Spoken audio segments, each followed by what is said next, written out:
Now the wild card, and this is what I want to talk to you guys briefly about here. The wild card, as many of you guys that have been in this game for a while know, the wild card is the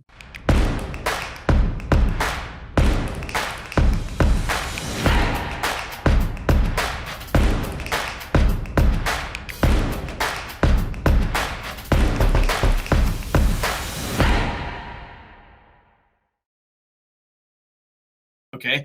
Businesses are always going to want to have an angle. Businesses are always going to need more customers, okay? Now the wild card, and this is what I want to talk to you guys briefly about here. The wild card, as many of you guys that have been in this game for a while know, the wild card is the business owner or their abilities to speak with people on the phone intelligently, kindly, in such a way that has been thought through. Maybe it's scripted, what have you, right? And so that's the wild card for us. That's why, you know, for me, I really love having businesses where I can generate the lead because, heck, we know this stuff works. We know how to do it, right? We've all been trained the exact same way. We all have the same set of skills. I would much rather generate a lead, if I could, for a business that I own and control. Even if it's not like specifically coming to me, but maybe it goes to a department or a company that I own or have a vested interest in, that I can go in and help with the sales team or help with the scripting or help with the conversion, right? Because it puts me in more control. And then again, when you're able to have the skill set like we all have in this group and generate a lead for your own business, your profit margins are through the roof, right? So many of us in this group have watched us build these lead gen properties, send them to a business owner that really didn't necessarily, quote unquote, deserve the gift we started to give them. And they didn't necessarily squander them, but you saw them go on to make really, really good leads, even though they could be doing it 10 times better if they had a better phone person, they answered the calls more often, what have you. I think there's so many of us in this group that probably goes through those same frustration points when you see how much is squandered and it's still profitable for these small business owners that we generate leads for. Well, if you want to take profitability to the next level, okay, you start generating leads for some of your own businesses, right? And that's where things can get really fun. That's the whole reason I bought that window tint business that you guys see in that training, was because I was their lead generator. I did the mathematics of, wow, every time I send them a lead, you know, I'm sending them 4, 5, 6 of these a day, right? And if I knew what the profit margins were in the business and I understood how much the service was, I'm like, I'm making these people an incredible amount of money. Now, with good management and good scripting and things like the game changer, like I just taught you, I can really take this business to the next level, which is why we like tripled, quadrupled the business and then sold it, right? But I can explain this to you guys the best possible is if you can have a component to your revenue streams of things that you can own, okay, and things that you can also generate the leads from, okay, you guys will kill. Another really good example of this is my limousine business. Some of you guys are brand new, don't know this, but I started generating leads for limos, and I was not charging enough because it was probably like a lot of you guys when I first started, and I wasn't charging enough. And then I got to the point at which I looked at the amount of leads and phone calls I was sending for these limos. I did the mathematics of how much a booking was averaging out on. Obviously, the calls were recorded and the leads come in. I could see all this stuff. I could tell right off the bat I was making this gentleman a ton of money.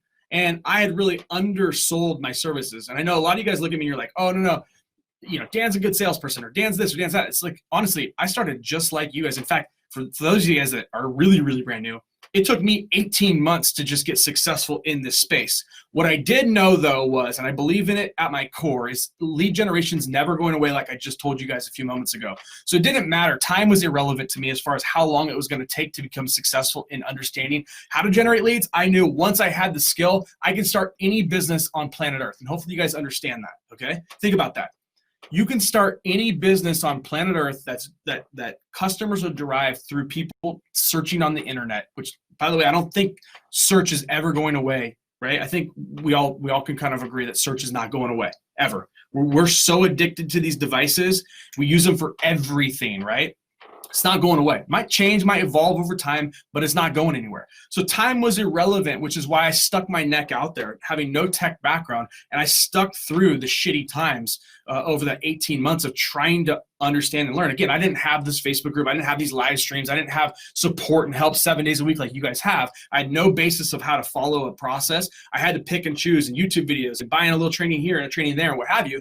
And then what you see now is the compilation of those years of working in effort and energy. But now looking back, when I look at that, like the limousine company, I'm like, man, I'm making this dude a lot of money. And so I went back to renegotiate. And he's like, I ain't got to pay more. He was cocky. And he also knew that there wasn't very many limo companies in town, so I didn't have anywhere else to really go. He kind of knew the other players were kind of like, no, we're not going to play ball with this dude. And so what did I do? I said, listen, I think I was making $350 a month on this client, right? My mathematics said I was making him about $15,000 to $20,000 top line, right? Top line. And I'm like, I'm worth more than $350 a month. So first I came back to him. I tried to bump him. I said, listen, here's what I'd like to get paid for this. I made it a fair deal. It was like $1,500 a month. He's like, I ain't paying that, right? Me, I'm looking at the numbers. I'm like, dude, this is a no-brainer. So what I did was I went out and bought a limousine.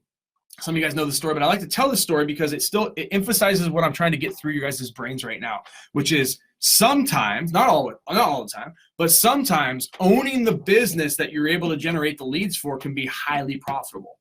So I took this lead gen property that was making $350 a month, right? $4,200 a year. And I bought a $23,000 Chrysler 300 limousine, right? Again, not a ton of money, but still, like, I'm putting my neck out there. But to me, I understand what all these other limo services in the town I was in didn't understand. They didn't know how to do what I was doing, or what you guys now know how to do, or if you're just starting, what you will know how to do soon. And I could do 1/5 the jobs because I didn't have the big SUV. I didn't have some of the other things that this gentleman that I was working with had. So I had to like pass up on a lot of jobs. But I'm like, look, even if I miss out on a bunch of these jobs, okay, if I only book this limo one time a month, average ride was, $400 or $500. If I only book this thing one time a month, I'm already doing better, right, than what I'm getting working with this guy. And then my upside, what if I book it 4 times, 10 times, 20 times, whatever, right? And so again, there was some automation process because I didn't really want to be running a limo company. So, we set up the things. When the call came in, it went to a call center, and the call center booked it on an online booking form. That booking form text messaged the driver, which was just a retired guy that just wanted to make extra bucks and tips. And he had a key, and he knew when that text came in, he saw the time, and he'd pick up the limo. I was very hands-off. I created as much of an automation business in the limo space as I possibly could. Of course, there was some stuff I had to deal with when freaking limo broke down at 2 a.m. and I'm the guy they got to call. Those things I don't like about it. But what I'm trying to explain to you guys is a lead gen property that I was making $350, $400 a month for, and I couldn't get anyone else in town. When then I said, listen, I'm going to be like Apple. I'm going to be the manufacturer all the way to the end consumer, right? I'm going to manufacture the lead, and I'm going to produce the product, and then there's going to be no middleman. I'm not just going to take a little sliver to deliver. I'm going to take the whole freaking pie, okay? When I did that, I created a business that now is making about $5,000 a month from one lead gen property,